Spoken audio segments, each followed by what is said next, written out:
ঝড়ের তাণ্ডবে উড়ে যাচ্ছে ঘরের চাল, কাচে ঘেরা জানালাও। বাতাসের সঙ্গে না পেরে রাস্তায় বাইক ফেলে এক ব্যক্তি নিরাপদ আশ্রয়ে ছুটলেও শেষ রক্ষা হয়নি।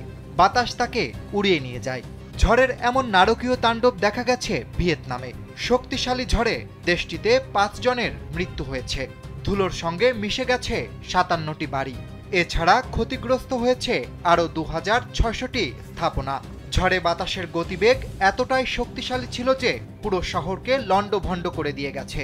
সামাজিক যোগাযোগ মাধ্যমে ছড়িয়ে পড়া ভিডিওতে এমন ভয়াবহ চিত্র ধরা পড়েছে। শুরুতে ফিলিপাইনে আঘাত হানা শক্তিশালী ঘূর্ণিঝড় কালমায়াগি গত বৃহস্পতিবার ভিয়েতনামে আছড়ে পড়ে। বাতাসে এর গতিবেগ ছিল ঘন্টায় ১৪৯ কিলোমিটার, যা ভিয়েতনামে আঘাত হানা ঝড়গুলোর মধ্যে শক্তিমত্তার দিক থেকে রেকর্ড গড়েছে। ঝড়টি শুরুতে ফিলিপাইনে নারকীয় তাণ্ডব চালায়। এর আঘাতে দেশটিতে ১৮৮ জনের মৃত্যু হয়েছে। নিখোঁজ রয়েছে আরও অন্তত ১৩৫ জন মানুষ। এছাড়া গৃহহীন হয়ে পড়েছে প্রায় ৪.৫ লাখ মানুষ। বিজ্ঞানীরা সতর্ক করে জানিয়েছেন, উষ্ণ জলবায়ুর প্রভাবে দক্ষিণ পূর্ব এশিয়ার এসব দেশে ঝড় ও বৃষ্টিপাতের পরিমাণ ভয়াবহ রূপ ধারণ করেছে। ফলে শক্তিশালী ঝড়ের সংখ্যা দিন দিন বেড়েই চলছে।